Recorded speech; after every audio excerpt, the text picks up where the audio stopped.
There's no thrill like discovery.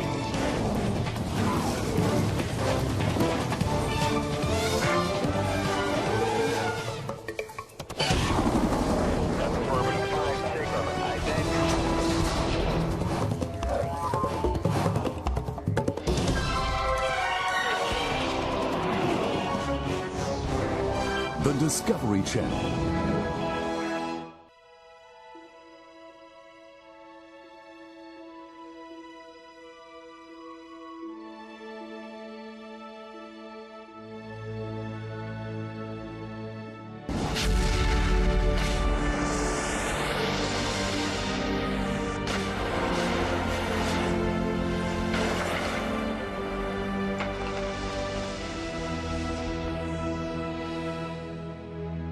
Esta mulher é a mãe da humanidade, a Eva genética de quem todos descendem.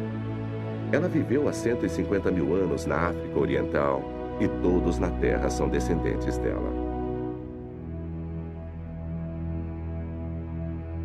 Suas filhas e netas levariam os seres humanos modernos para fora da África para povoar o resto do mundo. A mais incrível e importante jornada que a humanidade realizaria. O rastreamento genético, pela primeira vez, nos dá um mapa da rota de nossa jornada. Com ele, podemos seguir nossas famílias a partir de Eva, enquanto elas viajam por um mundo vazio, superam dificuldades, se separam e vão por caminhos diferentes para descobrir novas terras. Conta pela primeira vez quem nós somos e de onde viemos. As questões mais profundas que atormentaram a humanidade desde que levantamos nossas cabeças e olhamos para as estrelas.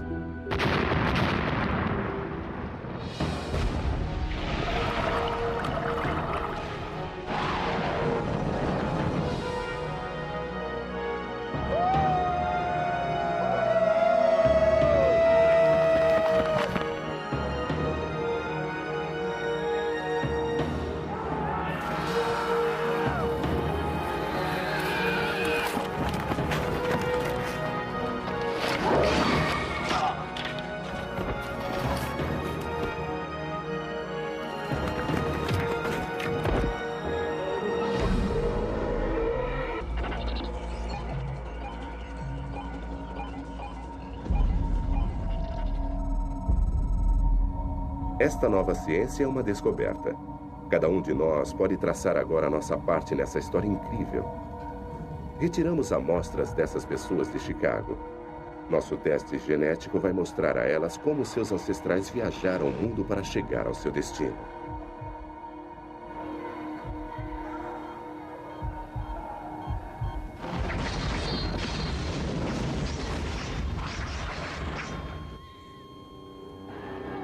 A origem do homem.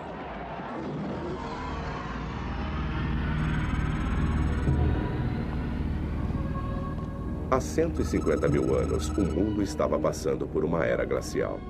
As calotas de gelo avançaram. O nível dos mares caiu 120 metros. A África do Norte é um vasto deserto com pequenas ilhas de verde. Nessas ilhas estavam pequenos grupos de pessoas.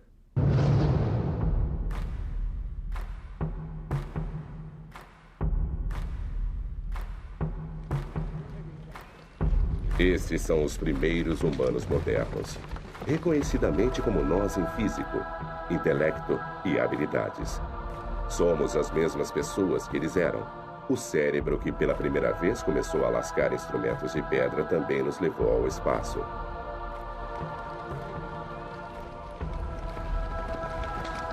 São caçadores-coletores vivendo em grupos muito espalhados, percorrendo grandes distâncias, abrigando-se onde podem, coletando sementes e frutas.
Há 150 mil anos, a caça era fundamental para a sobrevivência. Isso explica muito sobre a forma como a raça humana se desenvolveu. A caça necessita de pensamento cuidadoso e planejamento, de cooperação e requer uma inteligência elevada e habilidade de comunicação. A comida era dividida no acampamento, aproximando ainda mais o grupo. Nossos ancestrais viviam uma vida complexa e sofisticada, culturalmente diferente da nossa, mas com toda a capacidade de abstração de pensamento e necessidades familiares.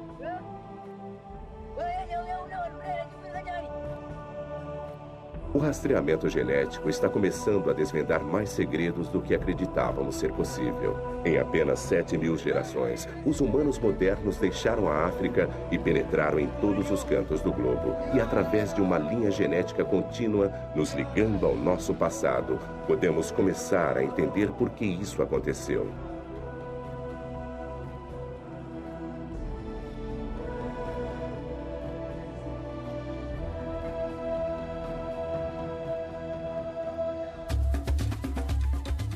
Os arqueólogos podem nos contar com detalhes surpreendentes como os humanos modernos viveram.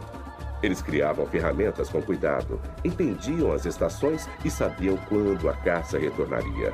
Eles estocavam matérias-primas que usavam depois e trocavam com outros grupos a centenas de quilômetros de distância. Eles entendiam claramente o conceito de passado e futuro. Eles enterravam seus mortos.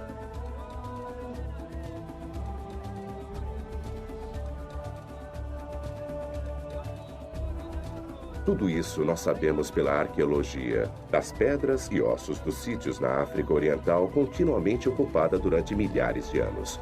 Mas para entender quem nós somos e de onde nós viemos, precisamos olhar para a nossa herança genética.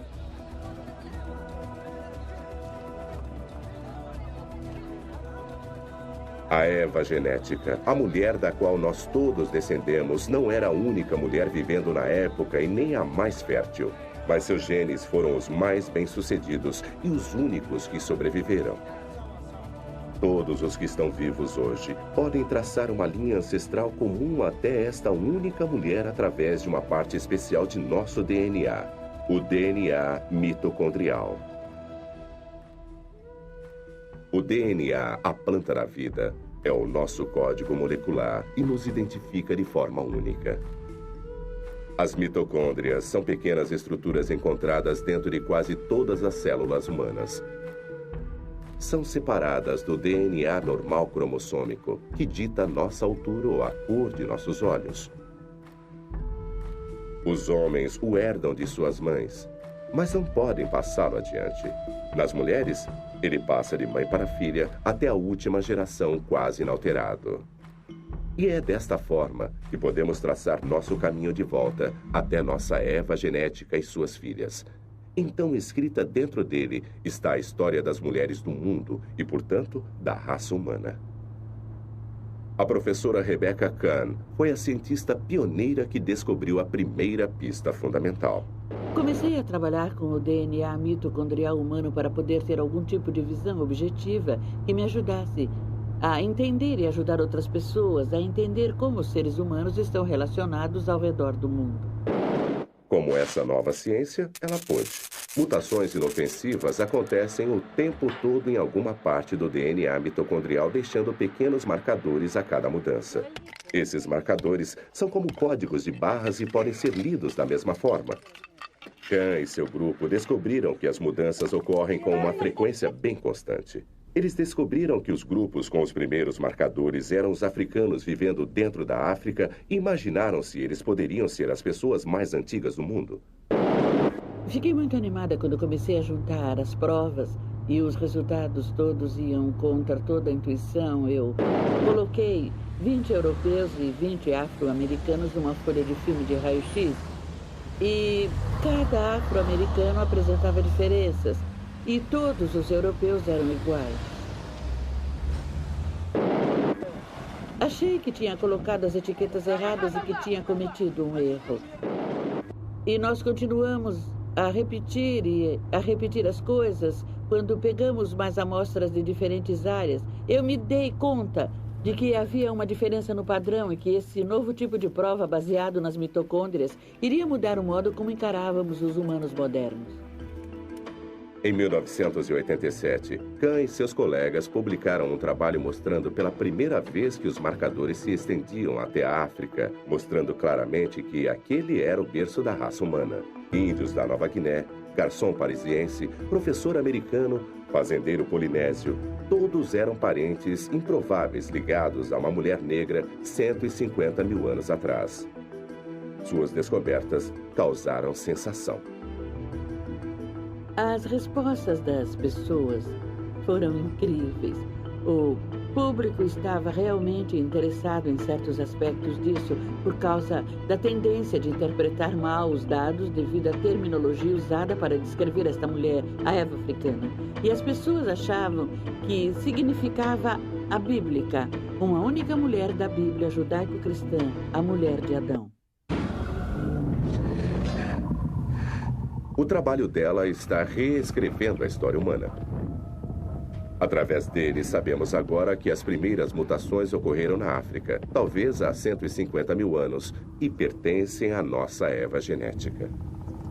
O professor Christopher Stringer, um eminente paleantropologista britânico, esteve envolvido na datação dos crânios dos primeiros humanos modernos.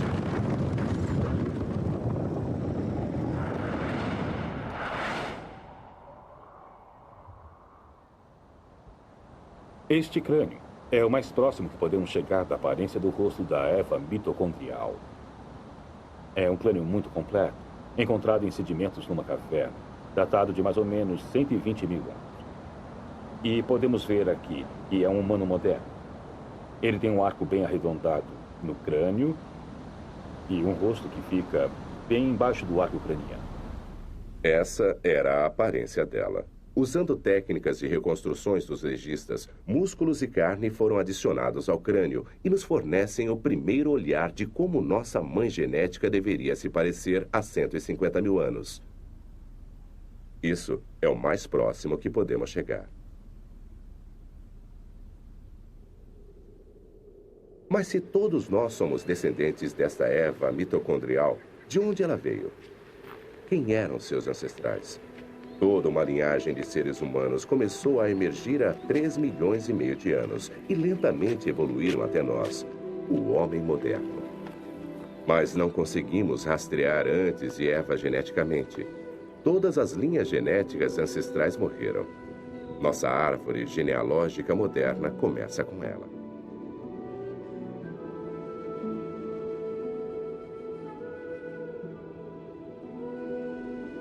A África é o local de nascimento de todas as espécies humanas que vivem neste planeta. Esse vasto e isolado laboratório natural moldou humanos durante intermináveis ciclos de alternância entre deserto e vegetação, e são registros climáticos que nos dão a próxima pista. Os humanos modernos fizeram muitas tentativas de fazer a longa jornada para sair da África, estabelecendo-se em diferentes partes do Velho Mundo, mas eles não sobreviveram.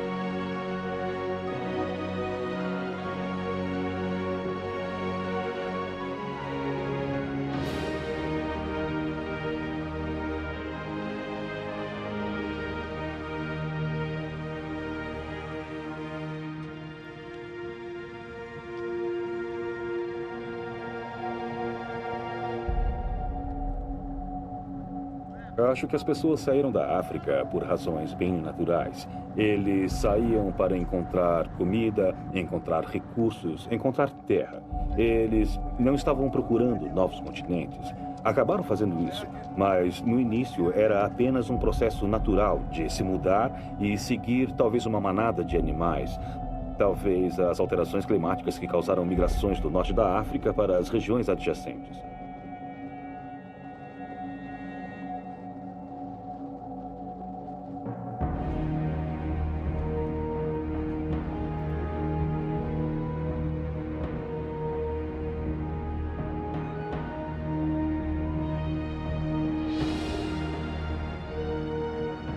A luta contra o ciclo da seca e da cheia fez com que um grupo de caçadores-coletores se deslocasse milhares de quilômetros. Esse grupo, seguindo a caça do norte, chegou até o Egito e depois Israel. Mas não há traço de seus genes no mundo moderno.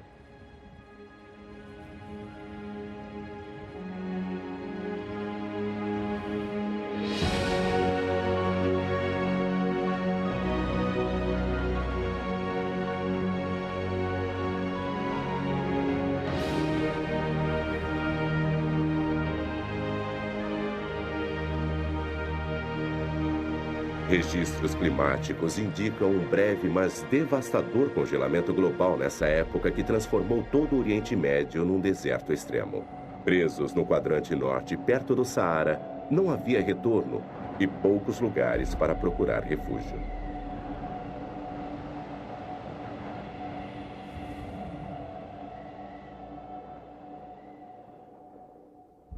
Nenhum deles e nenhum de sua linhagem sobreviveu. Eles morreriam numa seca severa, mais ou menos há 110 mil anos. Seus ossos foram descobertos nas cavernas de Cafzé, perto de Nazaré, na Galileia, em 1933. 13 esqueletos frágeis. Um deles, uma mulher com um bebezinho a seus pés. Quando esses ossos foram descobertos, eram os mais antigos esqueletos completos do homem moderno até então encontrados. Os vários esqueletos que foram encontrados em cavernas em Israel, nos sítios de Cafzé e Skol, mostram que havia humanos modernos fora da África há mais de 100 mil anos. Eles podem ter saído pelo corredor do Nilo, pelo Sinai até o Oriente Médio, mas parece que eles não avançaram muito. De certo modo, foi um beco sem saída. 40 mil anos se passariam até que tentassem de novo. Há 80 mil anos, o mundo estava esfriando de novo. Mais uma vez, as calotas de gelo estavam avançando, secando as terras. A vida ficou muito mais difícil. A África secou e com ela a água potável. Registros dos oceanos mostram os níveis dos mares caindo dramaticamente enquanto a água do mundo ficava presa no gelo. Com a caça indo para o norte, nossos caçadores-coletores foram obrigados a tornarem-se pescadores e a ocuparem as praias. Esta é nossa nova Eva, nossa nova família, descendente direta das filhas da Eva genética original de há 150 mil anos. Agora vivendo na costa e sobrevivendo do mar. Os guerreiros voltaram sem comida e tiveram que encarar os mais velhos.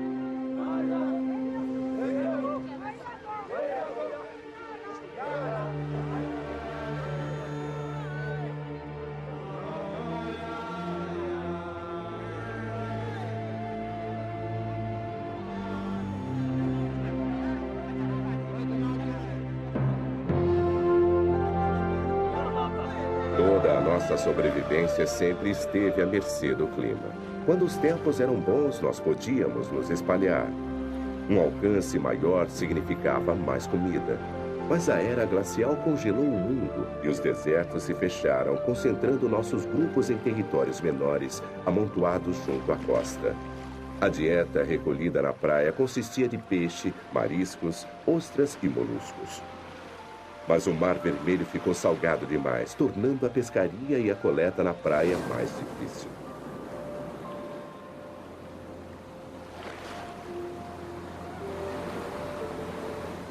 Até recentemente, havia pouca evidência de que nossos ancestrais haviam ocupado as áreas costeiras da África Oriental ou explorado os recursos marinhos próximos à costa.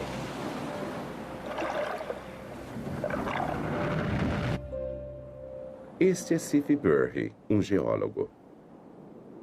Em 1999, ele fez parte de uma expedição internacional procurando evidências de ocupação humana moderna na Eritreia. No Golfo de Zula, no Mar Vermelho, eles fizeram uma descoberta extraordinária de ferramentas e pedra incrustadas no antigo recife de coral fossilizado.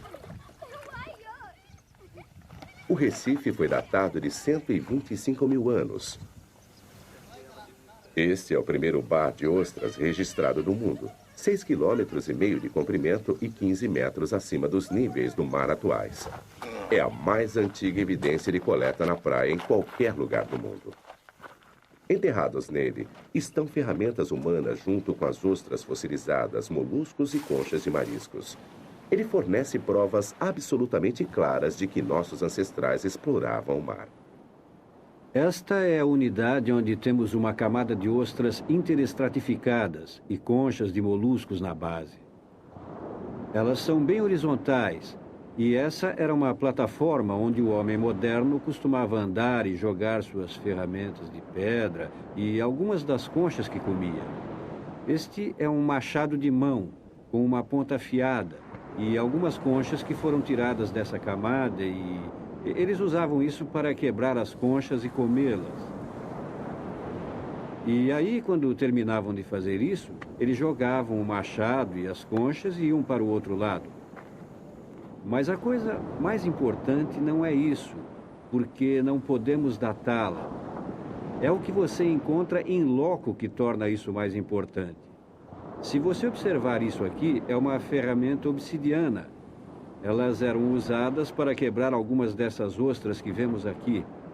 Você não vê as duas completamente fechadas porque foram quebradas e a carne foi comida. E essas foram algumas das ferramentas de pedra muito importantes que foram descobertas. Aqui é o primeiro lugar onde a coleta na praia de recursos marinhos foi documentada a nível mundial.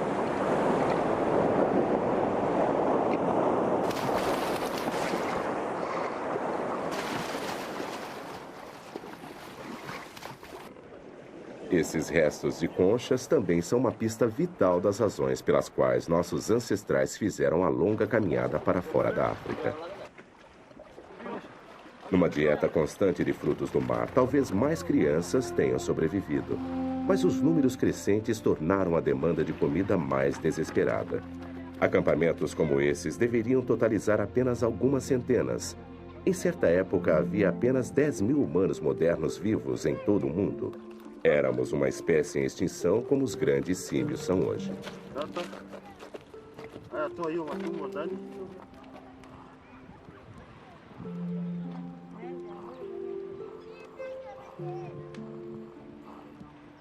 Quando o pescador com lança, coletor de praia, fracassou em sustentá-los, eles não tiveram mais escolha. Para poder sobreviver, tiveram que atravessar o Mar Vermelho. Condições de monções estavam molhando os convidativos montes verdejantes do Iêmen.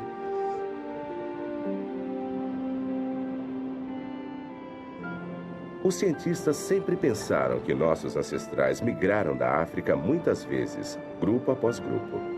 E acredita-se que eles sempre foram para o norte através do Egito e de Israel moderno. Mas o DNA conta uma história diferente. O professor Steven Oppenheimer é uma das autoridades mais destacadas do mundo em pesquisa de rastreamento genético do DNA atual. Combinando a árvore genética com os padrões climáticos pré-históricos, ele é o primeiro a propor a ideia de que nossos ancestrais vieram da África por uma única rota ao sul. Esta praia fica na costa oeste do Mar Vermelho, do lado africano. Do outro lado, podemos ver as montanhas do Iêmen. Acredito que foi por aqui que nossos ancestrais cruzaram na primeira etapa de sua jornada para o resto do mundo. Esses estreitos são conhecidos pelos pescadores locais como os Portões da Tristeza por causa das terríveis correntes que os cruzam. Mas 80 mil anos atrás, o nível do mar estava 45 metros mais baixo.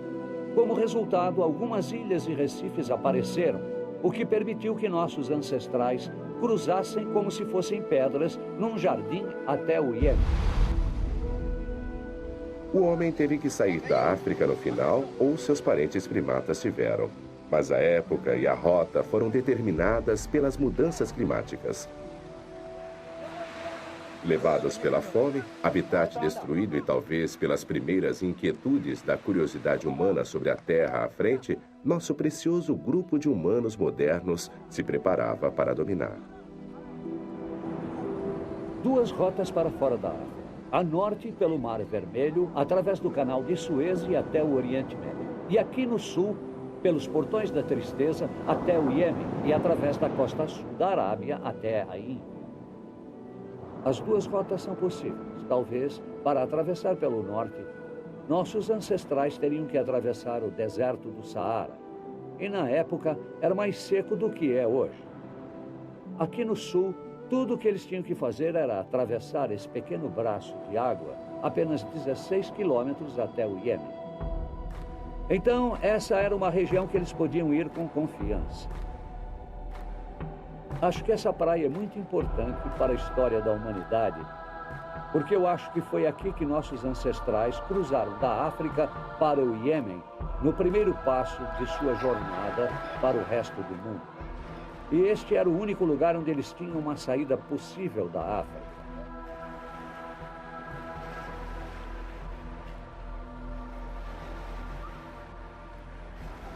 Eu acredito que a jornada mais importante da raça humana começou aqui nesta praia, 80 mil anos atrás.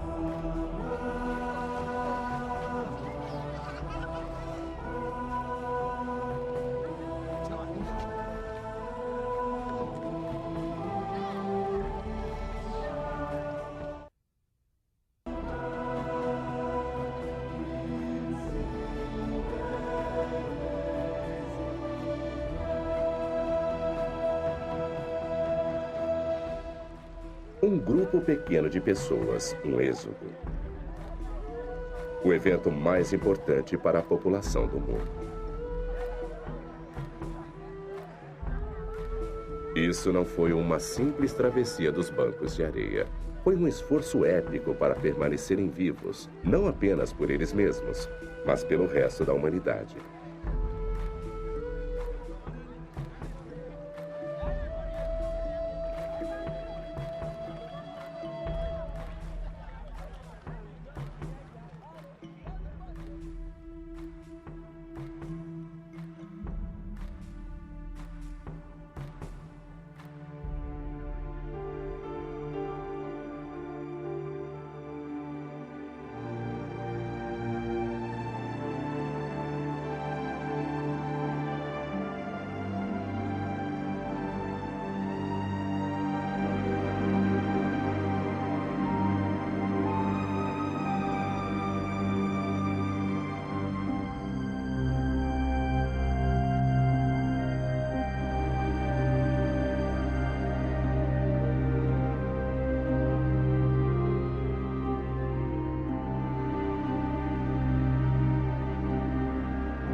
Aqueles que sobreviveram à travessia, que não sucumbiram aos perigos dos portões da tristeza, vieram para uma terra virgem.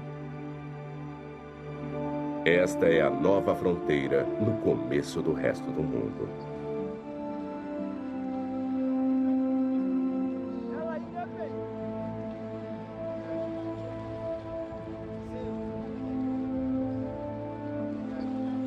As praias do Iêmen ficavam na borda de um mundo quase vazio. Nosso grupo era dos primeiros humanos modernos, os primeiros de seu tipo fora da África, sobrevivendo nesse lugar. Este grupo estava sozinho na fronteira do mundo novo. A vida deve ter melhorado para os migrantes que atravessaram para o Iêmen. Para começar, a praia do Golfo de Aden devia ser muito melhor do que o Mar Vermelho. Diferente das praias áridas e salgadas que eles deixaram, o Iêmen era verde e fértil, cheio de água doce, caça e da sombra dos oásis. Um porto seguro para as famílias se fixarem. Era provavelmente um grupo pequeno, talvez no máximo 250 pessoas. Eles deviam estar espalhados em unidades familiares de 5 a 20 pessoas, mas trabalhando em conjunto com os outros grupos da população. Qualquer número menor do que 200 não teria sido viável. Eles não teriam sido capazes de aguentar as epidemias e a fome. Sabemos que Eva e suas filhas estavam entre os sobreviventes porque delas descendem todas as pessoas do mundo fora da África. A nova ciência do rastreamento é uma descoberta.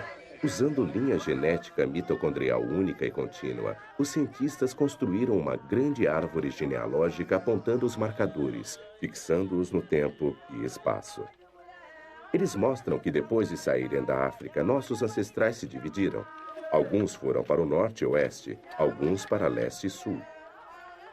Quando eles deixaram a África e o Iêmen, cada grupo seguiu seu rumo e nunca mais se encontraram.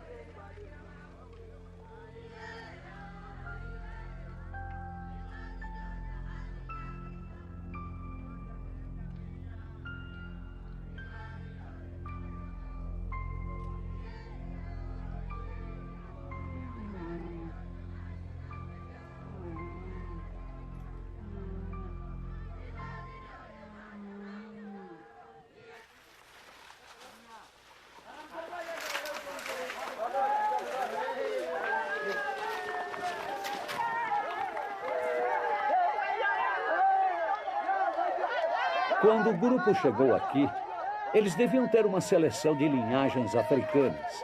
Um grupo de 250 pessoas com pelo menos 5 ou 6 linhagens. Mas depois de 1000 anos, se essa população permanecesse isolada, no final, essas linhas teriam sido cada vez mais reduzidas. O número total da população teria permanecido o mesmo. É parecido com um vilarejo gaulês, um vilarejo das montanhas ou um vilarejo na Itália, onde, depois de algumas gerações, todo mundo acaba tendo o mesmo sobrenome. Esse processo de redução das linhagens acontece em todas as comunidades pequenas e isoladas. Quanto menor e mais isolado um grupo é, mais rápido a linhagem do DNA mitocondrial diminui para uma. Não para uma pessoa ou mesmo para um grupo, mas para uma linhagem do DNA mitocondrial. Algumas mulheres não têm filhas, algumas filhas não sobrevivem. Então, no fim, sobra apenas uma linhagem. Totalmente isoladas, elas podem procriar apenas entre elas mesmas. O mapa genético mostra que levaria mais ou menos 1000 anos para que a linhagem mitocondrial fosse reduzida a uma. Uma linhagem genética compartilhada por todas as pessoas não africanas em todos os lugares através da história. É essa única linhagem que convence Stephen Oppenheimer de que ele tem razão sobre nossa origem africana.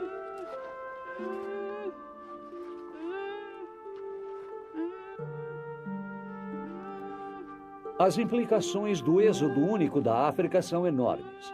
Para começar, existe a observação simples de que australianos, papuásios, sul-asiáticos, chineses, índios americanos, europeus e indianos todos vêm do mesmo pequeno grupo.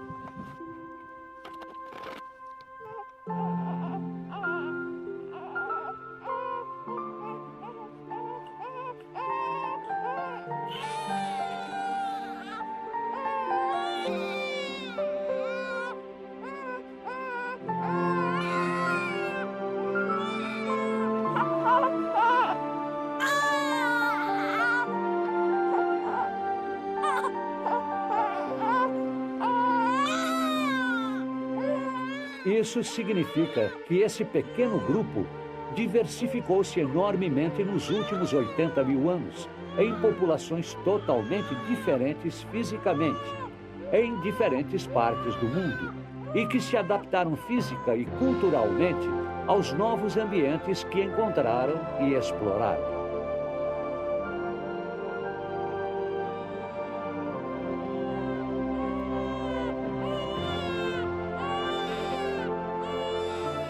Uma vez fora da África, através do Golfo de Aden, as famílias ficaram em alerta, esperando até que a variação climática permitissem que eles se mudassem. Seus descendentes seriam o povo do Oriente Médio, se espalhando ao norte até a Europa 40.000 anos mais tarde e fundando as cidades vibrantes e modernas que conhecemos hoje.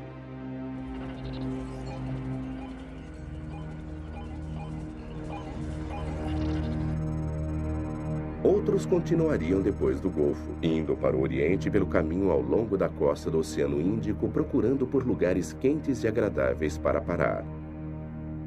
6.000 anos depois de terem alcançado as praias do Iêmen, nossos ancestrais iriam para a Malásia.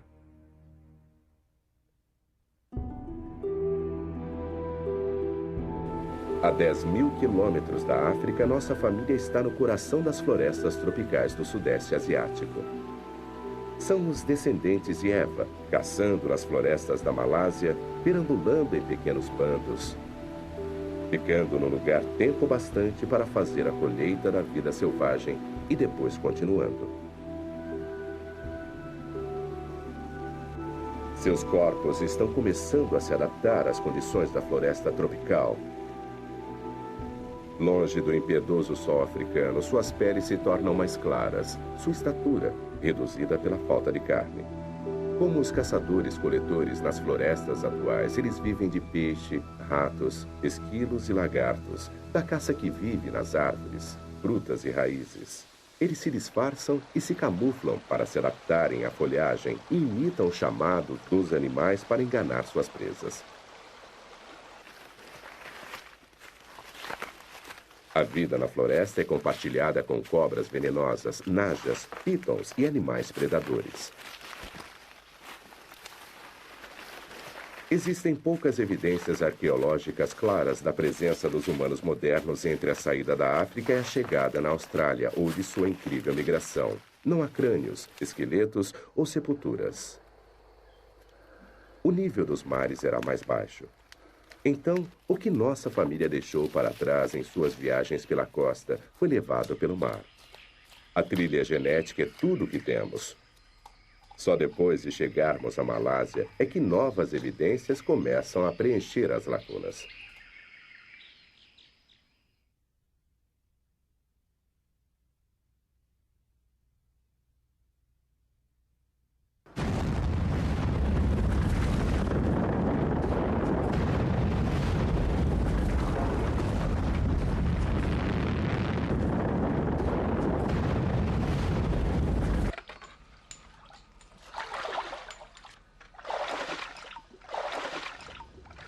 A erupção do Grande Toba, na Sumatra, há 74.000 anos, foi a maior explosão ocorrida nos últimos 2 milhões de anos.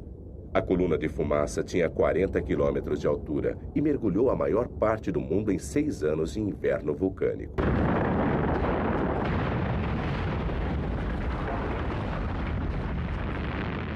O norte da Malásia, Índia e o Oriente Médio foram cobertos por um sudário mortífero de uma densa cinza vulcânica.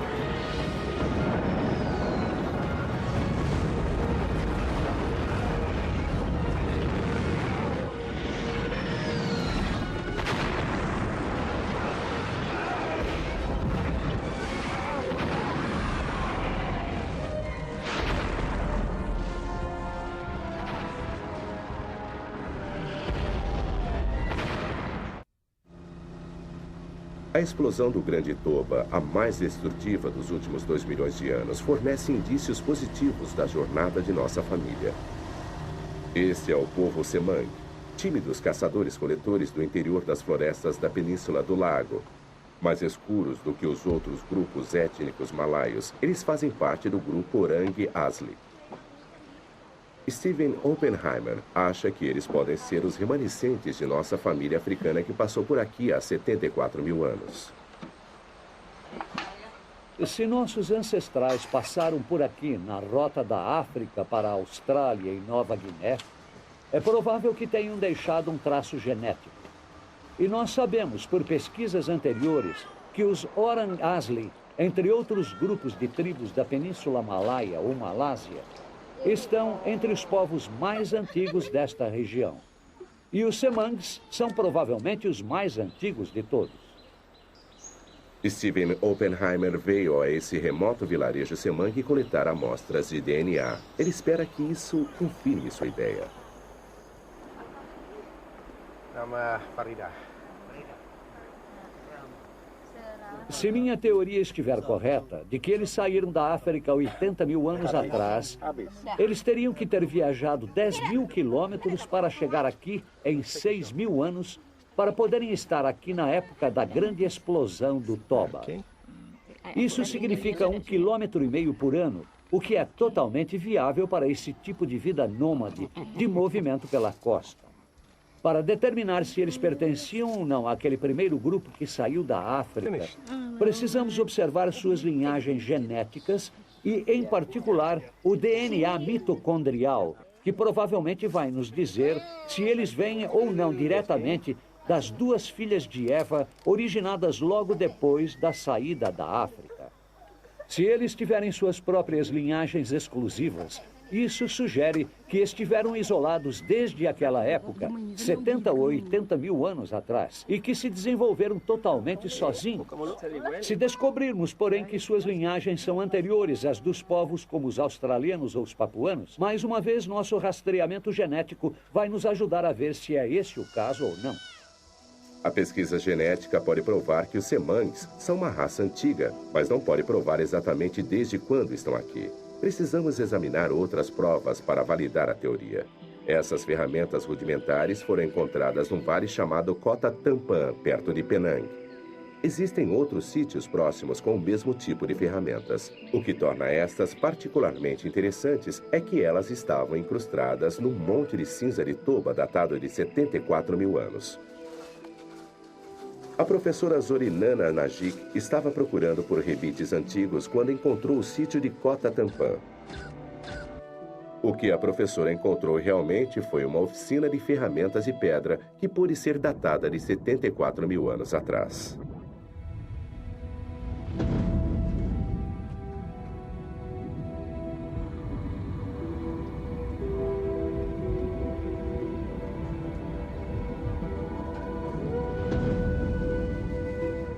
A cinza cobriu o chão de trabalho. Essa cinza foi datada de 74 mil anos.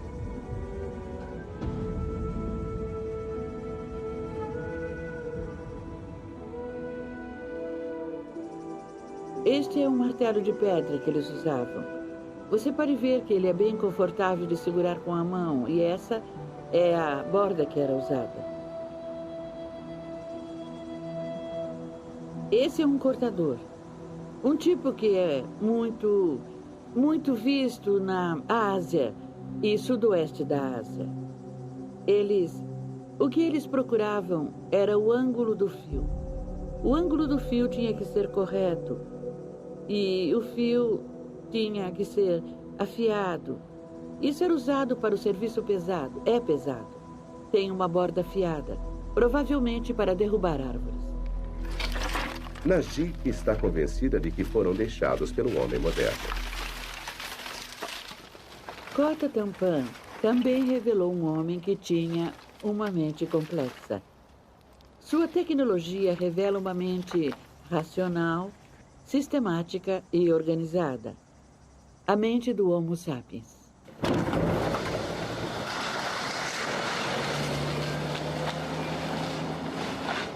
As ferramentas de Kota Tampan são fundamentais para a datação da presença do homem moderno no Sudeste Asiático.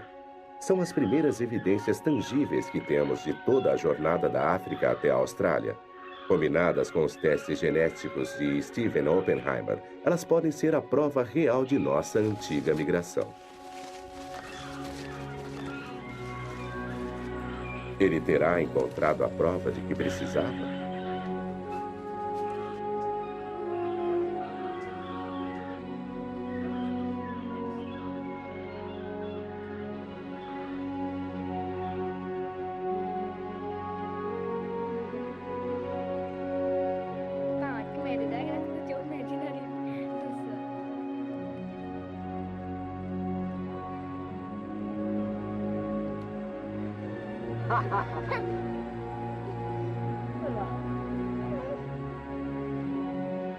Pela primeira vez, a arqueologia e a genética nos dão a mesma resposta nesse ponto crucial de nossa viagem.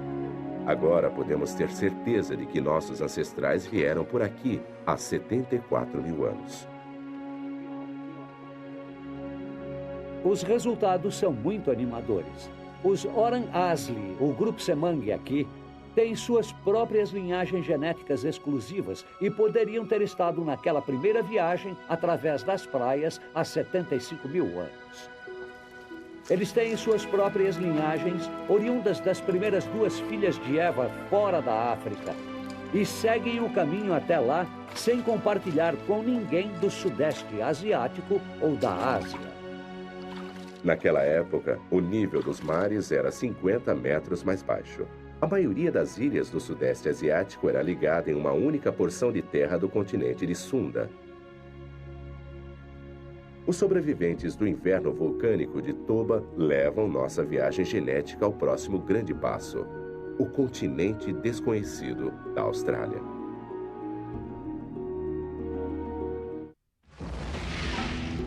Cento e 160 quilômetros de mar infestado de tubarões os separam da Terra Nova.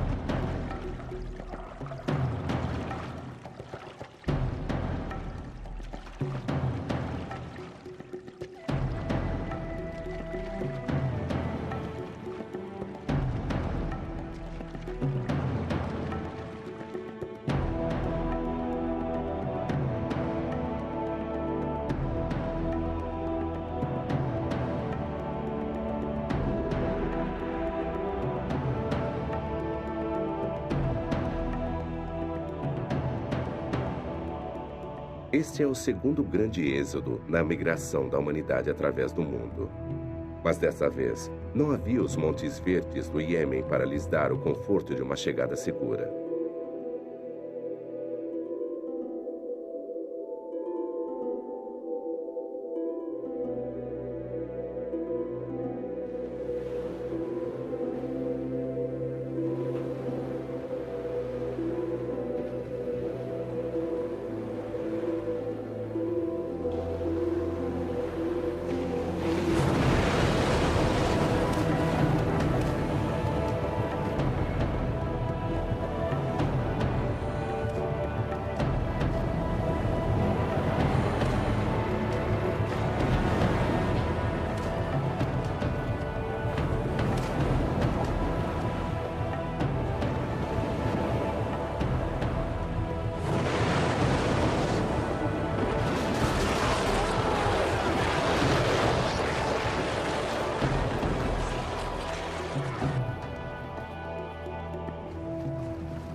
Por que eles arriscaram tudo numa aventura tão perigosa, mesmo sem saber se iriam encontrar terra firme no final?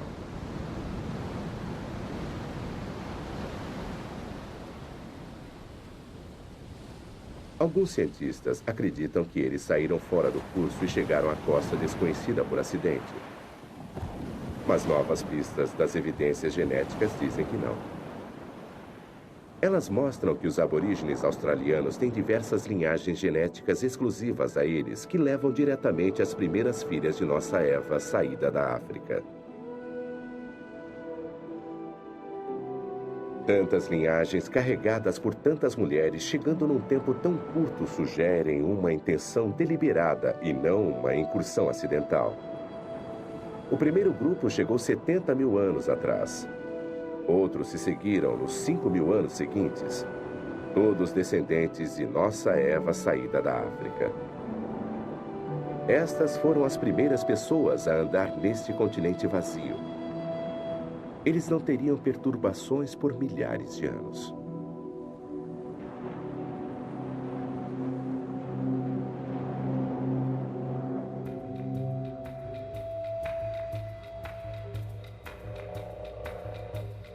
A Austrália, onde eles entraram, era o lar de criaturas gigantes, de uma megafauna, de cangurus de 3 metros de altura e tartarugas do tamanho de carros. Um deles era o Geniornis, um pássaro gigante que não voava. As pinturas nas cavernas desse mundo desaparecido foram datadas de 61 mil anos. Mas, de repente, 10 mil anos depois, esta criatura fantástica e todas as outras da megafauna foram extintas.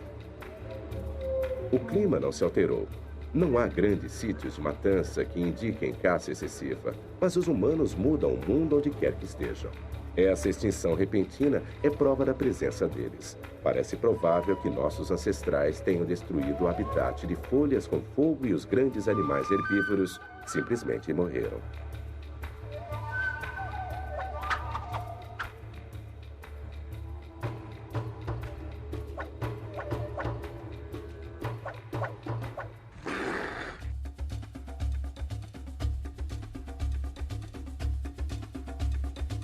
Mas nem todos aceitam a teoria de uma única saída da África. Esse leito de lago seco é um dos lugares onde a teoria pode se desintegrar, apesar da combinação da arqueologia e genes na trilha da Malásia. Esse crânio, Munguman III, é a peça-chave do quebra-cabeças. Quando ele foi encontrado, a terra em torno dele foi datada de 62 mil anos. Quando os ossos foram testados, o DNA não combinava com ninguém em lugar nenhum do mundo.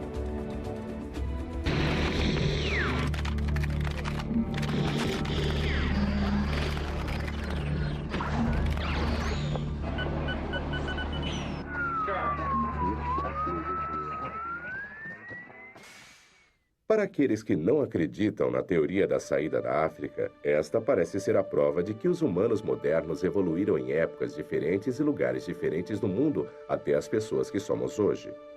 Mas outros cientistas, como o professor Chris Stringer, têm dúvidas. Existem muitos problemas em extrair o DNA de um esqueleto de 60 mil anos de idade. Então, primeiro, pode ser que o DNA que foi colhido esteja contaminado. Nós não temos certeza disso. Mas mesmo que seja DNA genuíno, outras análises mostram que, de fato, ele pode ser muito bem um derivado de um ancestral saído da África, assim como todos nós. Então, na minha opinião, a prova Mongo, tanto dos ossos quanto do DNA, se for verdadeira, ainda apoia a recente origem africana de nossas espécies. Os aborígenes da Austrália são um povo antigo, mas eles não se parecem mais com seus ancestrais que chegaram há tantos milhares de anos. Seus corpos se adaptaram, guardando todas aquelas características necessárias para sobreviver como caçadores-coletores no meio ambiente severo do deserto. Por baixo da pele, todos nós somos muito parecidos. Nosso DNA mostra que nós viemos de uma variedade de genes muito pequena.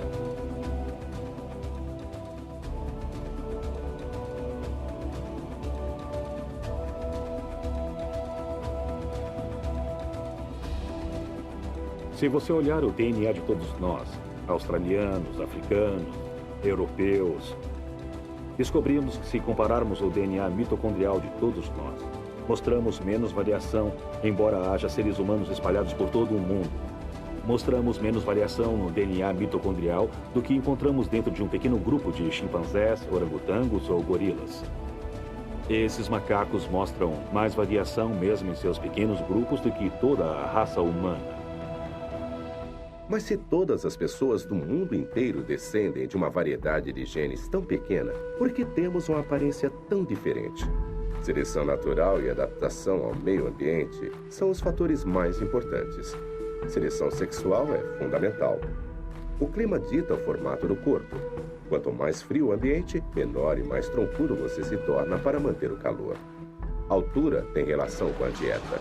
Asiáticos diminuíram quando o arroz tomou o lugar da carne como prato principal. E eles estão crescendo de novo com a carne retornando à sua dieta. Ninguém sabe por que os asiáticos têm suas pálpebras características. Poderiam ter sido desenvolvidas como proteção contra o frio? Ou esta seria a norma? A maioria dos fetos as possui, mas desaparecem no nascimento. A mais óbvia e impressionante diferença é a cor. E isso também faz parte de nossa herança genética. Mila Jablonski, uma das principais cientistas que pesquisa a evolução da cor da pele, estava trabalhando na importância do ácido fólico no desenvolvimento fetal, quando encontrou, por acaso, a resposta. Eu comecei a pesquisar a evolução da cor da pele depois de preparar uma palestra para uma aula há mais de 10 anos. Foi interessante me preparar para a aula e eu me dei conta de que sabia-se muito pouco sobre a evolução da cor da pele e o que se sabia não era muito convincente. E eu descobri um trabalho interessante quando estava preparando aquela palestra que mostrava que havia uma interessante e importante relação entre a radiação ultravioleta e uma biomolécula chamada folato. O ácido fólico é fundamental para o desenvolvimento embrionário e muita radiação ultravioleta pode destruí-lo. Então, nossos ancestrais na África tropical precisavam ser escuros para sobreviver. Mas falta de ultravioleta impede a formação da vitamina D, causando raquitismo que pode matar. Assim, quando eles migraram para o norte sem sol, eles tiveram que ficar mais pálidos para sobreviver. Ela descobriu uma equação evolucionária muito simples. Quando nós observamos o padrão da pigmentação entre os povos indígenas de hoje, vemos gente muito escura nas regiões equatoriais e pessoas mais claras ao nos aproximarmos dos polos. E acontece que a melanina, o protetor solar natural, é muito bom para bloquear a radiação ultravioleta. De certa forma, é bom demais.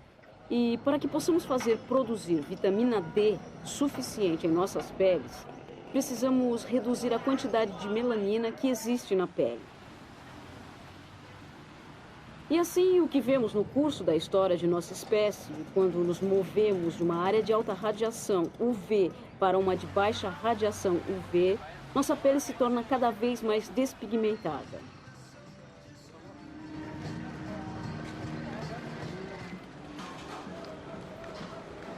Ela calcula que leva mais ou menos 20 mil anos para transformar o preto em branco. Tudo o que distingue a cor das pessoas são pequenas diferenças genéticas acontecidas há muito tempo. Em 50 mil anos, a raça humana se espalhou pela maior parte do mundo oriental, da África até a Índia, descendo para a Ásia e através do mar para a Austrália. Na maior parte desse tempo, o mundo esteve preso numa era glacial feroz. Lençóis de gelo cobriam a maior parte do mundo do norte, secando os mares e aumentando os desertos. Mas o clima estava começando a mudar e novas jornadas podiam começar.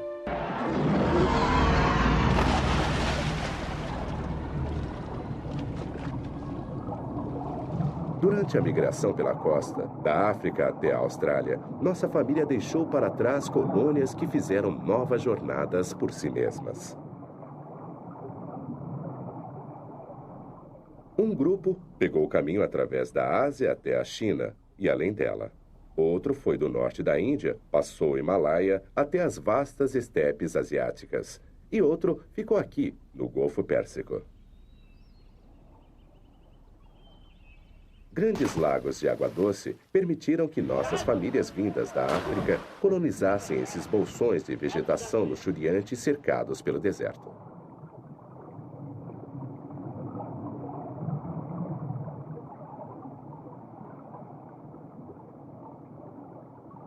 Uma ocupação contínua ocorreu aqui durante mais de 30 mil anos. Seus ossos e artefatos submergiram com a alta do nível dos mares.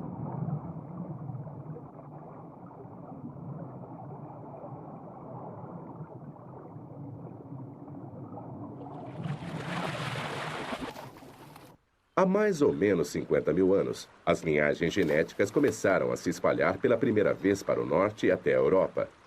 Mas a época sempre foi um quebra-cabeças. Se os humanos modernos foram capazes de alcançar a Austrália há 70 mil anos, por que só foram chegar à Europa há 50 mil anos?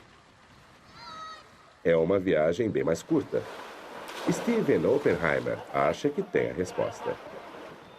Acho que a resposta para essa pergunta é que eles ficaram presos, não foram capazes de ir até o Oriente Próximo, para Israel e o Líbano, porque havia um grande deserto no meio.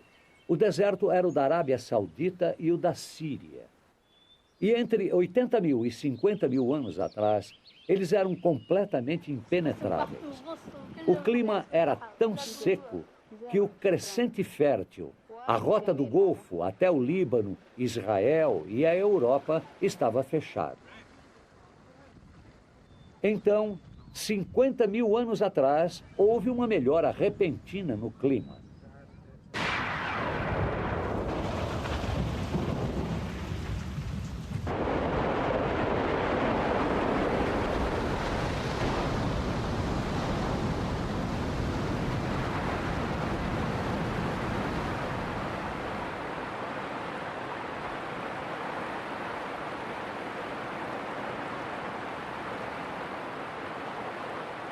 Depois de séculos de dominação pelo deserto, as chuvas vieram. Monções aumentaram na Arábia e na Índia, e o crescente fértil se abriu. Os rios e a caça serpenteavam para o norte. Nossas famílias e linhagens genéticas o seguiram.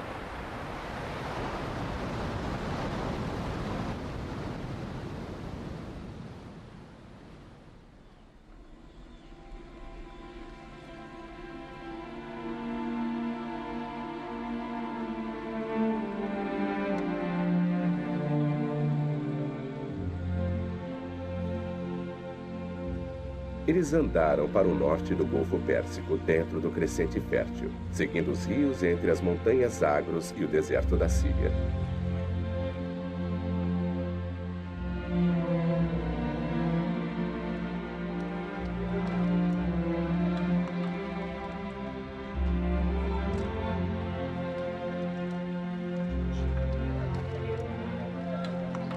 A ideia de que os europeus vieram do norte da África é muito aceita.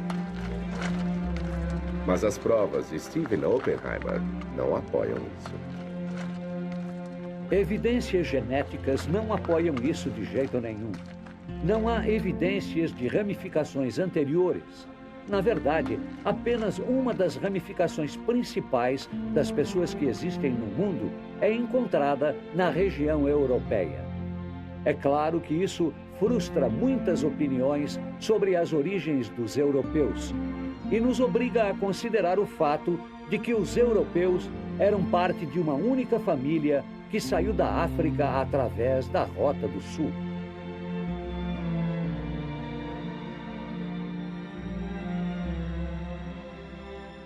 Essa nova evidência genética vai reescrever a pré-história europeia.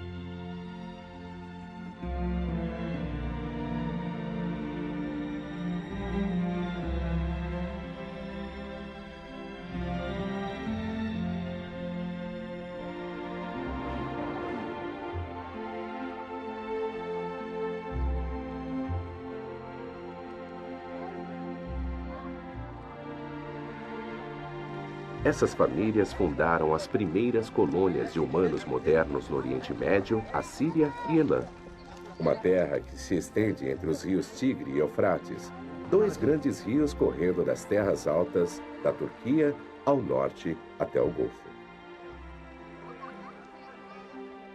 Aqui, mais tarde, eles aprenderiam como cultivar colheitas, cuidar de animais e se tornariam os primeiros fazendeiros. Os rios fornecem água para irrigar as colheitas. Havia abundância de peixe e madeira para construir casas e barcos. Tamareiras cresciam em abundância.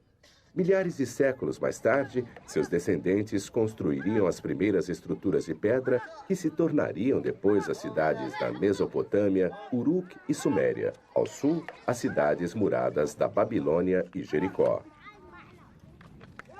Temos os primeiros passos para as grandes civilizações que desenvolveriam a escrita, a guerra e fundariam grandes impérios, todos diretamente ligados ao grupo genético que tinha saído da migração da África há 80 mil anos. Durante essa época, houve também a explosão de novas tecnologias. As ferramentas de pedra e lanças que os humanos modernos manufaturavam se tornaram mais leves e mais eficientes. As montanhas Zagros estavam cheias de caça e boas caçadas dão estabilidade. Da mesma forma, eles começam a estabelecer uma geografia fixa para o local de enterro em lugares sagrados cujo valor simbólico para a comunidade ajuda a criar e definir um sentido de território duradouro.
No Líbano, o sepulcro de uma criança moderna de 12 anos foi encontrado, datado de 44 mil anos.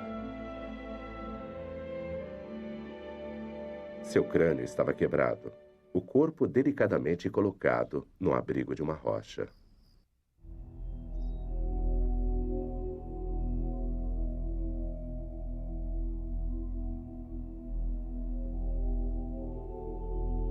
Desses pontos, as famílias se espalharam rapidamente para o Mediterrâneo, para o sul, pela costa da Síria, até o norte da África, para cima, até a Turquia, atravessando os Balcãs e para a Europa.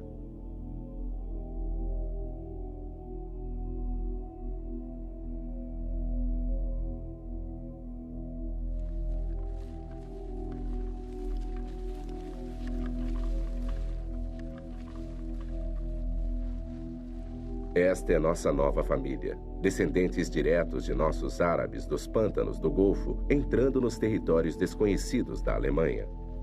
Mas a terra em que estão entrando não está vazia. Outros estiveram lá antes deles. O Neandertal tinha sido o mestre da Europa durante 250 mil anos.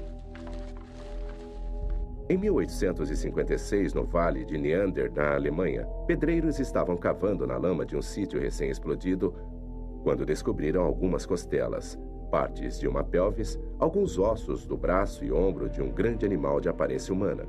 Eles pensaram ser o esqueleto de um urso. Os cientistas mais tarde acreditaram que era um antigo selvagem do norte que aterrorizara os exércitos romanos. O professor Carl Stringer é um expert no Neandertal e seu mundo. Esse povo ficou conhecido como Neandertal. Eles se tornaram o centro do debate sobre a evolução humana, sobre a possibilidade desse povo ter sido nosso ancestral ou deles terem representado uma estranha vinheta da evolução humana.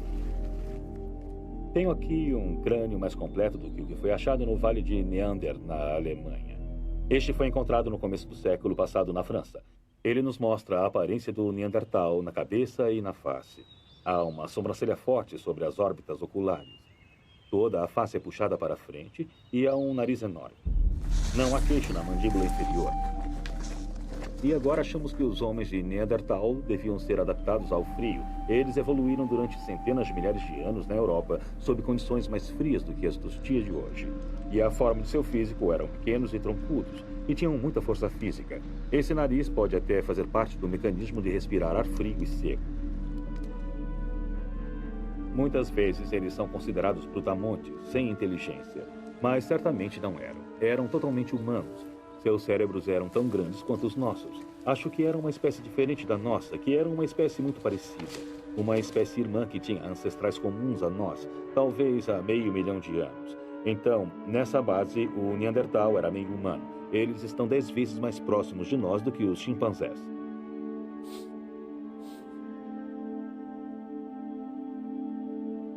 Se eles procriaram com os humanos modernos, seus genes desapareceram. Não há traço da presença deles no nosso mundo.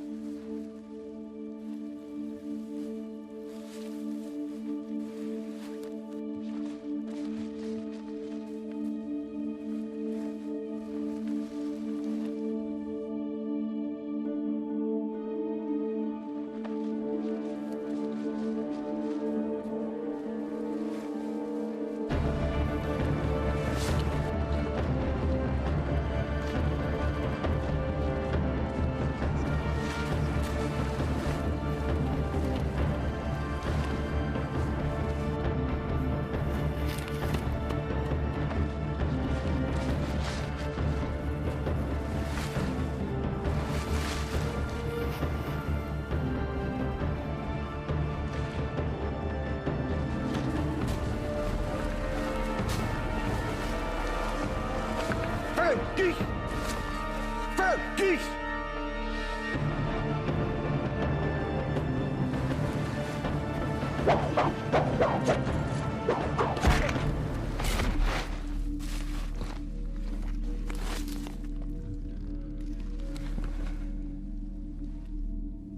10 mil anos depois, os homens de Neandertal estavam extintos.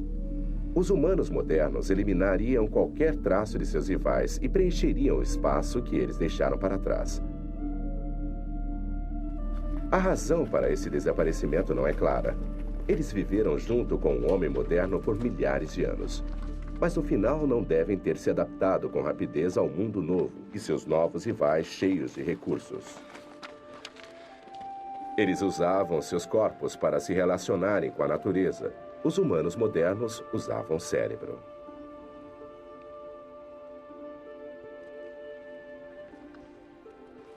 Os humanos modernos partiram para o vazio do Oriente Médio e Rússia, se espalhando pela Europa. Os cientistas acham que com esses homens vieram 4 linhagens de DNA mitocondriais, 4 netas de nossa Eva saída da África. Eles chegaram entre 45 e 10 mil anos atrás. Os europeus mais modernos podem traçar sua linhagem até eles.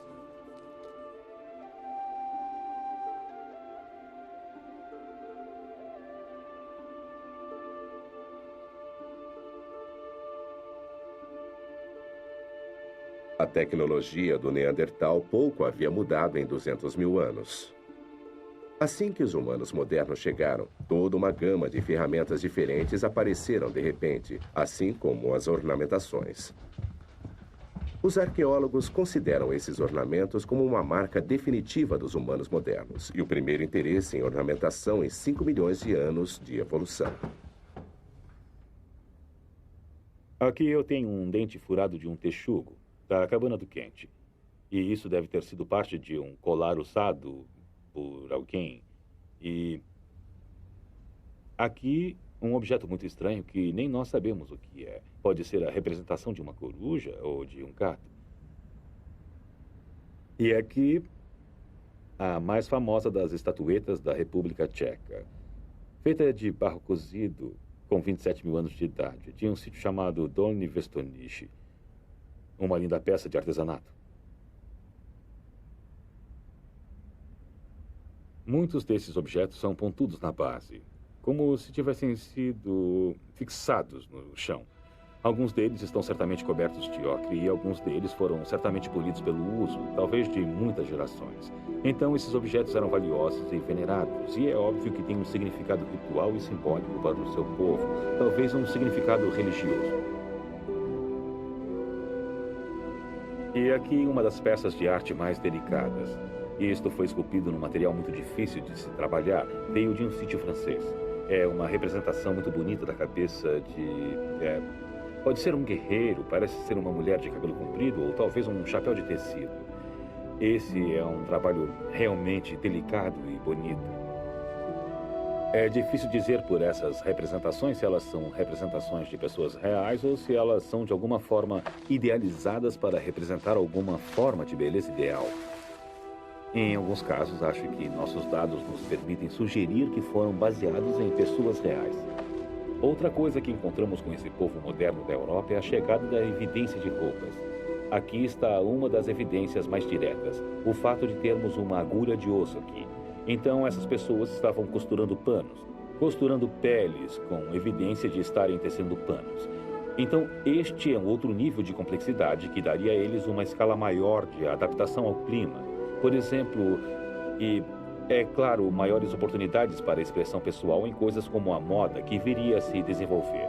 E vemos isso dentro de alguns sepulcros, que as pessoas foram enterradas com trajes que, em alguns casos, foram cobertos com milhares de contas. E cada uma dessas contas representa horas e horas de trabalho. Então, temos evidência de uma riqueza real e uma complexidade de vida que não encontramos com o Neandertal. Tenho aqui um entalhe de um mamute, numa presa de mamute de um sítio francês que tem 15 mil anos de idade. Mas essas pessoas, os primeiros povos modernos, os Cro-Magnon, não apenas entalhavam em pedaços de osso e presas. Eles também esculpiam e entalhavam, faziam modelos de barro. E, é claro, eles pintavam as paredes de suas cavernas, e essa arte tem pelo menos 35 mil anos. Eles representavam uma grande variedade de coisas, muitas vezes os animais que caçavam, em alguns casos animais perigosos como leões e rinocerontes peludos. Em alguns casos, nem reconhecemos as criaturas representadas. As criaturas parecem ser símbolos mágicos, criaturas imaginárias. E é possível que essa arte fosse usada em cerimônias e ritos de iniciação. E possivelmente algumas delas tenham sido criadas em um estado de transe, por xamãs ou mágicos.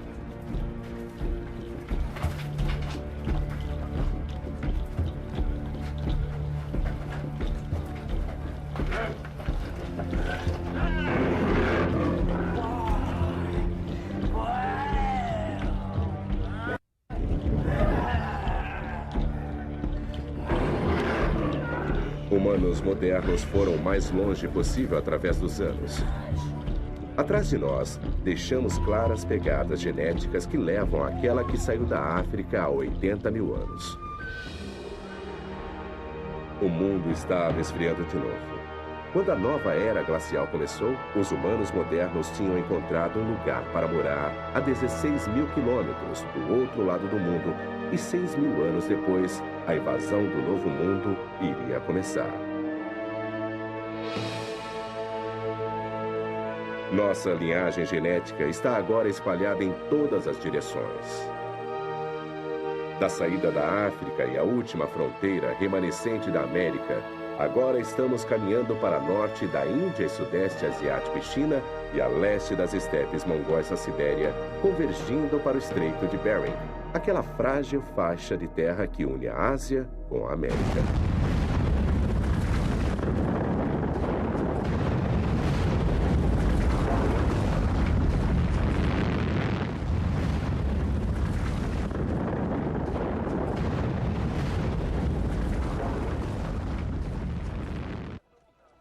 A América é um quebra-cabeças pré-histórico. Por muito tempo, os arqueólogos insistiam que ninguém tinha chegado na América até 15 mil anos. Mas novas informações da trilha genética do DNA mostram nossos ancestrais americanos cruzando as terras de Bering, a ponte da Ásia, de 25 a 20 mil anos atrás. Esta é a última grande viagem para povoar o mundo e todas as linhagens genéticas levam a um objetivo. Estes são os primeiros americanos.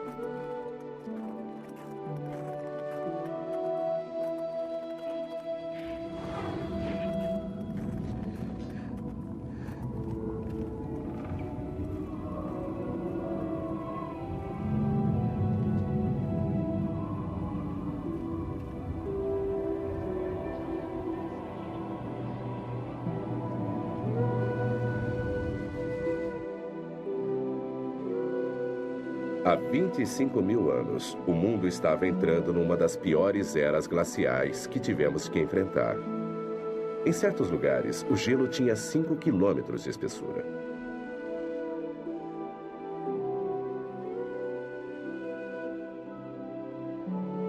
Mas com o gelo que se fechava, surgia a última possibilidade de movimento antes que ele bloqueasse a terra do Estreito de Bering até o Alasca e o resto da América do Norte. Levaria mais 8 mil anos antes que se abrisse de novo. A razão pela qual sabemos que esses primeiros americanos chegaram há 20 mil anos é o fato de sabermos que tipo de fundadores mitocondriais eles trouxeram com eles da Ásia. Temos tipos na Ásia que são similares aos tipos americanos e, portanto, sabemos que tipos vieram para a América em oposição àqueles que deveriam ter chegado à América. Então, na média, os fundadores da América acumularam uma mutação. E já que conhecemos o índice de mutação de nosso sistema genético, a mitocôndria, é de uma mutação para cada 20 mil anos. Nós sabemos que esses sistemas fundadores têm evoluído na América há 20 mil anos, que é quando eles devem ter chegado. Na América do Norte, o grande lençol de gelo Laurentian encobria as planícies centrais. Destruía tudo em seu caminho, forçando nossos migrantes pela costa oeste para a América do Sul. Se o gelo retrocedesse, poderíamos nos espalhar de volta na terra liberada. Há evidências de povoamento num abrigo de pedra no rio Ohio, na Pensilvânia, chamado Meadowcroft. Meadowcroft é muito importante para a história americana, porque data de mais ou menos 16 mil anos, de acordo com nossas pesquisas. E é por isso um dos primeiros sítios de americanos nativos a ser creditado pelas autoridades. E combina com estimativas genéticas porque devem ter vindo vários milhares de anos antes disso para poderem ter estado em Meadowcroft. O Dr. James Adavaggio levou o grupo de cientistas para o abrigo escavado. Quando o encontramos, nós supusemos que não iria conter nenhum material cultural. Mas, no final das contas, havia uma variedade de artefatos e outras indicações da presença humana muitos milhares de anos antes da estimativa para a época máxima da chegada de pessoas ao mundo novo. Espalhados por esta superfície e em ocupações mais profundas, dentro e em torno dessas fogueiras, estão uma série de artefatos. Entre os mais notáveis estão fragmentos de lâminas como este e as lâminas que foram quebradas desses fragmentos. O que é especial sobre esses itens é que eles foram manufaturados, na maior parte, por grupos paleoindígenas posteriores das Américas. E tem uma semelhança impressionante com lâminas da China do Norte, que têm 28 a 29 mil anos de idade. Moldes desses materiais podem estar perdidos em coleções do norte da China e você não saberia diferenciá-los. O que a evidência de Meadowcroft nos sugere é que, junto com os dados das séries de sítios emergentes na América do Norte, não houve uma única migração de seres humanos para o Novo Mundo, como vinha sendo postulado nas últimas 2 décadas, mas, em vez disso, uma série de culturas e emanações. Assim, múltiplas entradas são agora estabelecidas como padrão para a migração americana. Os primeiros colonos traziam muitas linhagens genéticas. Eles vinham da Sibéria, China, Ásia Central e mais ao sul, como da Malásia e do Japão. Em 1996, o esqueleto conhecido como Homem de Kennewick foi descoberto no Rio Columbia, no estado de Washington. Quando foi levado para Jim Charters, o antropólogo forense, ele primeiro acreditou que os restos eram de um pioneiro do século XIX. Ficou surpreso quando a datação de carbono radioativo revelou que ele tinha 9.500 anos de idade. Era o esqueleto mais antigo já encontrado na América do Norte. Mas o que realmente intrigou Charters foi que, apesar de sua idade, o Homem de Kennewick não se parecia com os americanos nativos modernos. Seu crânio era caucasoide, não mongol, e a reconstrução de seu rosto mostrou distintas similaridades com os Ainu, que viveram no norte do Japão. O Homem de Kennewick era um indivíduo muito machucado, com múltiplas fraturas nas costelas e também no braço esquerdo ferido. E mais um ferimento no crânio, tinha artrite no pescoço, nos joelhos, nos cotovelos. Ele já havia sofrido um bocado. Mas o que era mais distinto sobre ele, o ferimento mais interessante, eu acho, do ponto de vista forense, era uma ponta de lança encravada na pelvis. Na verdade, foi isso que nos levou a datar os ossos por carbono radioativo. E o que pode ser visto é uma janela ovoide de cada lado do osso. Mas quando o escaneamos, vemos que tem uma lâmina serrilhada de 5 centímetros de comprimento, 2,5 de largura e meio de grossura.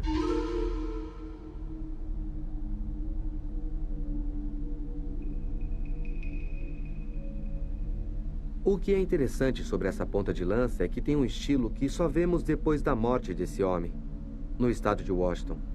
Podemos ver esse estilo se movendo pela costa da Colômbia Britânica, chegando em Washington há mais ou menos 10 mil anos ou até 9 mil anos. Isso em anos de carbono radioativo.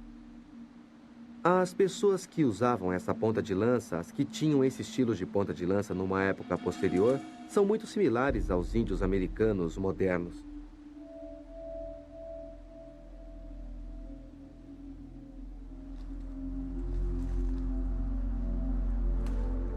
Você pode confundir um crânio de índio americano facilmente no meio da multidão. Então, o que parece é que temos uma nova população chegando com características do nordeste da Sibéria e começando a substituir os imigrantes que chegaram antes. O que isso sugere de maneira mais ampla é que havia algum tipo de conflito acontecendo. Seria um conflito pessoal? Alguém estava com raiva dele por causa de uma banalidade? Ou seria um conflito por causa de território entre populações rivais que tinham acabado de entrar em contato uma com a outra? E o fato de ocorrer na época da chegada das novas populações e do fato do Homem de Kennewick ter aparência diferente das novas populações, ambos sugerem que é uma rivalidade que está ocorrendo por causa de território.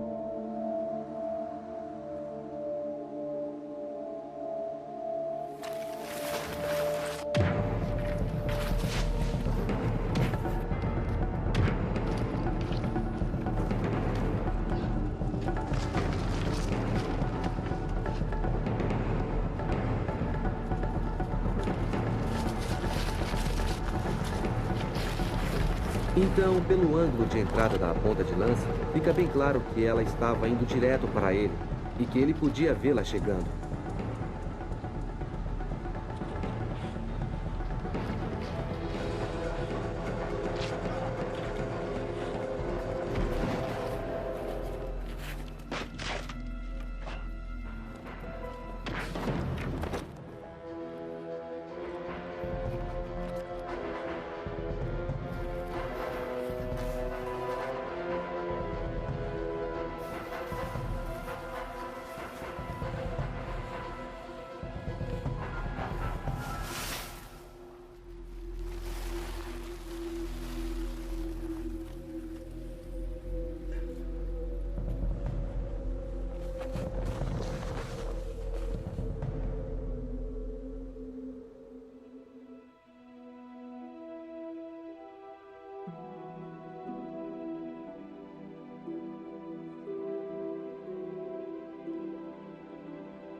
O professor Charles acredita que o homem de Kennewick tenha morrido de hipotermia e afogado. Desde a morte do homem de Kennewick, a população do humano moderno cresceu de milhares para milhões. Nós avançamos de caçadores-coletores primitivos para fazendeiros e comerciantes, povo do vilarejo e gente da cidade, e de domínios tribais para impérios. Em 5.000 gerações, nós chegamos ao mundo que conhecemos hoje.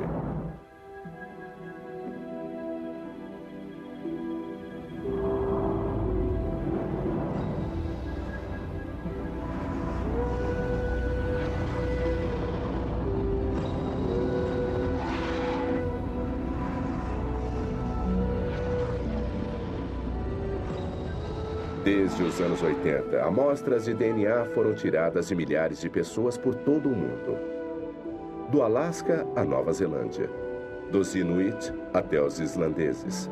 Analisando-as, os cientistas podem traçar as similaridades entre os códigos pessoais e ver que povos são os parentes mais próximos. Todos os indivíduos podem checar seu DNA mitocondrial e traçar as rotas que seus ancestrais tomaram em sua jornada pelo mundo, da África até cada canto do globo. Em Chicago, tomamos 5 pessoas que estão rastreando sua árvore mitocondrial. Depois de analisar seus códigos de DNA, os cientistas descobriram uma conexão extraordinária entre uma grega e um índio americano. Angela Trackes é uma grega que veio para os Estados Unidos da Europa. Leonard Maliteri é um índio americano, um Creek de sangue puro. São ambos do mesmo pequeno e raro ramo de nossa árvore genealógica e compartilham um ancestral comum 30.000 anos atrás, talvez da Sibéria do Sul. Ao povoarem o mundo vazio depois de deixarem a África, alguns humanos modernos foram para norte, para a Rússia Central. Lá, uma filha nasceu carregando um novo marcador X. Seus filhos se separaram. Alguns foram para o Ocidente, para a Europa, e outros foram para o Oriente, da Sibéria para a América. Trackes e Maliteri chegaram na América de lados opostos da Terra e agora se encontram pela primeira vez em Chicago. Sua primeira reunião familiar em 30.000 anos de história evolutiva. Isso me deixa muito impressionado. Bem, eu acho muito interessante termos vindo da mesma linhagem, porque talvez assim as pessoas parem de dar tanta importância às diferenças e comecem a falar da pessoa comum. E talvez isso possa ajudar as pessoas a serem mais tolerantes e amáveis. E talvez isso progrida e seja mais relevante não apenas para a ciência, mas para a humanidade em geral. E é disso que precisamos hoje.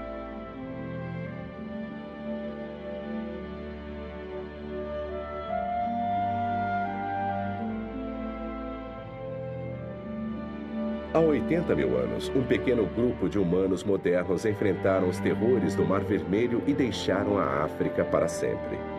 Eles carregavam o futuro do mundo com eles. Há 10.000 anos, eles tinham penetrado em cada canto do globo. a mais incrível e importante viagem que já fizemos. Pela primeira vez, sabemos quem somos. Sabemos de onde viemos. Sabemos que somos as mesmas pessoas que nossos ancestrais inquietos e curiosos. Mas chegamos ao fim de nossa migração. Não há mais terras vazias para ocupar. A ciência diz que há uma corrente contínua que nos liga ao nosso passado e uns aos outros. Todos compartilham a mesma herança genética de nossa Eva ancestral. Talvez essa seja a mais importante mensagem que devemos carregar para o futuro.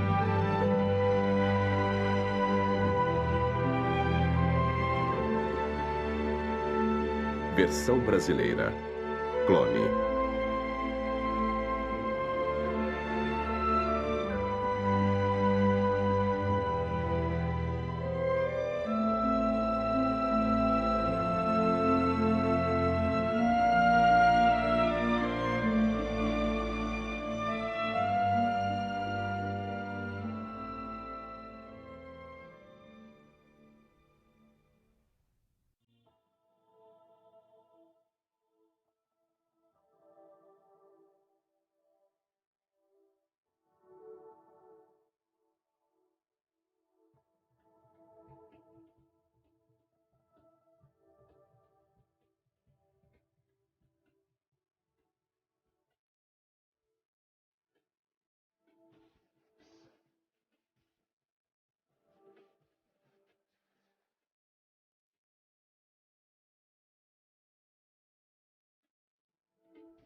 Que revelaria inúmeras possibilidades. I think probably the first glimmer of an idea about being involved in television, which kind of led to Discovery, was a moment I had in college. I really felt like television had so much to offer, programming that can enlighten people and inspire people. And that's what I saw was the kind of a huge promise that cable television offered. E foi o destino que levou John Hendricks a cumprir essa promessa. Hendricks sempre foi fascinado por documentários, mas os canais de televisão não costumavam exibir esse tipo de programação. Então, essa inspiração surgiu com a criação da televisão por assinatura. You know, I remember talking to my wife about it. She was the first person that heard the idea. I asked Maureen, I said, what would you think about if there was a cable channel that was just all documentaries, had everything from science and history, nature, you know, human adventure, would have things like, you know, that would trace our roots in civilization.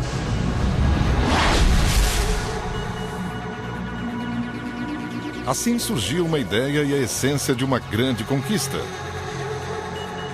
O empresário John Hendricks se propôs a mostrar que sua ideia poderia se tornar realidade. Quase 3 anos depois foi lançado o Discovery Channel. E o resto é história. 20 anos depois e com 20 canais transmitidos mundialmente, o Discovery é o líder mundial em programação sobre natureza e vida real. E também um dos canais por assinatura de maior sucesso da história. Com mais de 1 bilhão de assinantes em 160 países e territórios, somos uma das marcas de maior distribuição do mundo. Acima de tudo, o Discovery Channel é um dos grandes favoritos do público mundial. Somos eleitos frequentemente o canal número 1 em credibilidade e satisfação do público. Discovery Networks mudou a maneira com que vemos o mundo de hoje. Uma associação de marcas poderosas e grande satisfação do consumidor. Aumentam o valor e a credibilidade de nosso produto. Junte-se a nós para uma nova década de sucesso. Discovery Networks. Um mundo de possibilidades.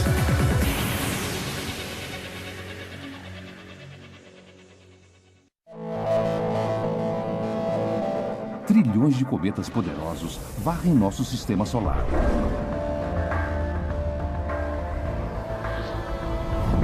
Os núcleos de alguns cometas têm mais de 160 quilômetros de diâmetro e sua velocidade pode chegar até 96.500 quilômetros por hora. Cedo ou tarde, um desses monstros vai atingir a Terra, a não ser que os cientistas descubram como desviá-los ou destruí-los. Mas nós sequer sabemos do que os cometas são compostos. Pode nos matar.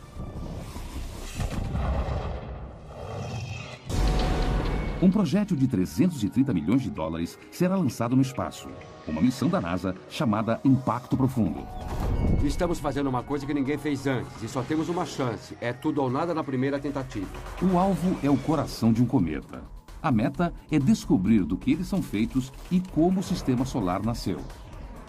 Precisamos ir ao espaço e dentro do cometa para criar uma explosão enorme que vai fazer um buraco imenso. Já fomos atingidos por cometas e por asteroides. Dessa vez podemos nos vingar e nós vamos atingir o cometa. Cientistas revelam os bastidores de uma história incrível, cujas chances de fracasso são astronômicas. A colisão de uma sonda terrestre contra um cometa em pleno espaço sideral. Nós temos imagens de coisas que nos deixam assombrados. Só tive uma descarga de adrenalina igual no meu primeiro encontro. Hoje foi perfeito. Construímos essa nave exatamente para isso. Impacto. Nas áreas de florestas, além da civilização, uma criatura especial há muito tempo assombra a humanidade. Na nossa imaginação, o lobo personifica o verdadeiro espírito da mística e da ameaça selvagem. Em 1990, o cinegrafista Jim Dutcher se propôs a capturar o primeiro retrato da vida privada secreta de um grupo de lobos. Eram animais devotados uns aos outros, capazes de demonstrar afeição e laços semelhantes aos das famílias humanas. Através dos filmes de Dutcher, eles ganharam fama como o bando Sawtooth, embaixadores para um mundo humano que ainda teme os lobos. Sua história provoca esperança, assim como tristeza. Alguns lobos sobreviveriam, outros não. Mas o bando Sawtooth nos deu uma nova compreensão sobre os lobos. Esta é uma história que talvez jamais se repita. Vida com Lobos.